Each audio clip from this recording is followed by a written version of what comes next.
अब हम उदाहरण 11वां शुरू करते हैं। उदाहरण 11वां में आपको पूछा क्या है, चालू गुणोत्तर प्राप्त करना है, उसकी गणना करनी है। चालू गुणोत्तर की गणना करनी है तो हम चालू गुणोत्तर का सूत्र लिखेंगे यहाँ पर। चालू गुणोत्तर जिसका सूत्र है चालू संपत्तियां और चालू दायित्व। अच्छा, मैं याद करने की एक सरल पद्धति आपको बता देती हूँ। हम यहाँ पर हम बनाते थे आर्थिक चिट्ठा। आर्थिक चिट्ठे में यहाँ पर होती थी पूंजी और अनामतें, आहरण और वो सब पूंजी की पूरी कॉलम, और यहाँ पर होता था दायित्व। दायित्व में पहले होता है बिन चालू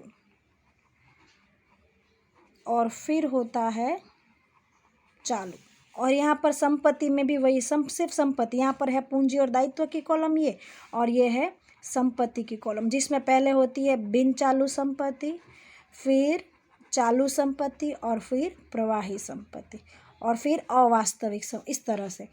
तो आपको इसके आधार पर पहचानना है कि बिन चालू कौन सी, तो जो लॉन्ग टर्म वाली हो बिन चालू, और चालू कौन सी हो, शॉर्ट टर्म वाली। अब आप कंफ्यूज हो जाओगे लॉन्ग टर्म किसे कहेंगे, तो सवाल से आपको पता चलेगा। अगर आपने आर्थिक चिट्ठा अच्छी तरह से किया है, जैसे कि 10% के डिबेंचर, तो हम जानते हैं डिबेंचर दीर्घकालीन होते हैं, और व्यापारी तो वो चालू होते हैं। ठीक है, फिर भी आप सवाल ज़्यादा से ज़्यादा गिनोगे तो आपको आइडिया आ जाएगा। देखिए सवाल में यहाँ पर क्या दिया हुआ है, देनदार, लेनी हुंडी, डूबत ऋण अनामत, स्टॉक, रोकड़ सामान की नकद है, मशीनरी है, फर्नीचर है, देनी हुंडी, अल्पकालीन लोन। देखो यहाँ पर स्पष्ट लिखा है अल्पकालीन लोन। लोन मतलब हमने पैसा लिया पर कौन सा अल्पकालीन, मतलब ये किस में आएगा, चालू में, बराबर। अब देखो यहाँ पर मशीनरी, फर्नीचर, तो ये फर्नीचर और मशीनरी।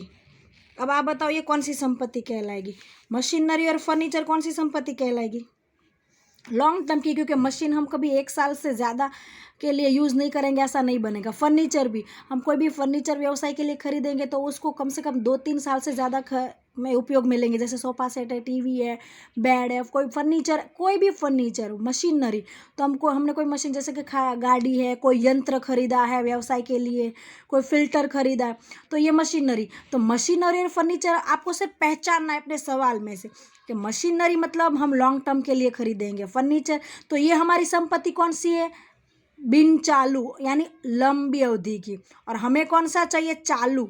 तो चालू मतलब 1 साल से कम या 12 महीने तक, तो ये दोनों तो चालू में नहीं आएगा। अब देनी हुंडी तो ये चालू में आएंगे। फिर ये तो दायित्व, मैं अभी संपत्ति की बात, अच्छा संपत्ति या दायित्व कोई भी चालू कौन सा वो देख लेते हैं, संपत्ति या तो दायित्व, ये चालू है, ये भी चालू। डूबत ऋण अनामत, अब डूबत ऋण अनामत देनदार में से हमेशा क्या होता है, माइनस, तो आप देनदार में से माइनस करके डायरेक्ट देनदार माइनस वाले लिखोगे तो आप वो रखो, और नहीं लिखते हो तो आपको इसके अंदर माइनस करना है। तो ये याद रखना, डूबत ऋण अनामत देनदार में से हमेशा क्या करना है, माइनस। उसके बाद स्टॉक, तो स्टॉक भी हम लॉन्ग टर्म के लिए यहाँ पर व्यवसाय में उपयोग में, स्टॉक है वो क्या आपकी संपत्ति है, तो उसको भी लॉन्ग टर्म के लिए आप उपयोग नहीं करो, क्योंकि अभी जो लास्ट में पड़ा है वो स्टॉक को जल्दी आप क्लियर करोगे, प्रारंभिक हो या अंतिम हो।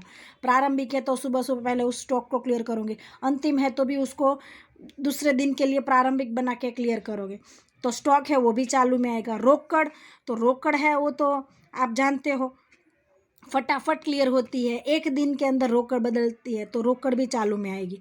Machinery long term, furniture long term, लेनी हुंडी चालू, अल्पकालीन, खुद अल्पकालीन शब्द लिखा है, और अदत खर्च मतलब चुकाना शेष, तो वो भी चालू। तो इस तरह से पहचान में आगे कि कौन चालू है और कौन लॉन्ग दीर्घकालीन है, यानी कि बिन चालू। इस तरह से आपको पहचानना है। अब हम पहले तो हमें चाहिए क्या, चालू संपत्ति, तो हम यहाँ पर चालू संपत्ति का सूत्र लिखेंगे। चालू संपत्ति कहेंगे किसे, तो हमारे सवाल में जो जो चालू संपत्ति उसको ढूंढ के हम क्या करेंगे, प्लस। तो संपत्ति में कौन है, देनदार, लेनी हुंडी, स्टॉक और रोकड़। इतनी आपकी क्या है, चालू संपत्ति। तो हम यहाँ पर लिखेंगे डूबत ऋण अनामत, हम क्या करेंगे, माइनस, बराबर है। तो हम यहाँ पर लिख देते हैं कौन कौन सी हमें मिली सवाल के अंदर से, हमें मिली है, हम यहाँ पर लिखेंगे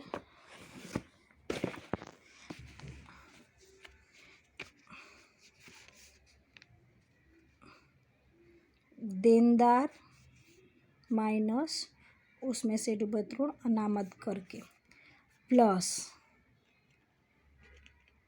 लेनी हुंडी, प्लस स्टॉक, और प्लस रोकड़ या रोकड़ के समकक्ष यानी बैंक शेष। ठीक है, इतनी ही है संपत्ति, और कोई संपत्ति नहीं है सवाल में। तो ये हमने जो टिक लगाई थी वो।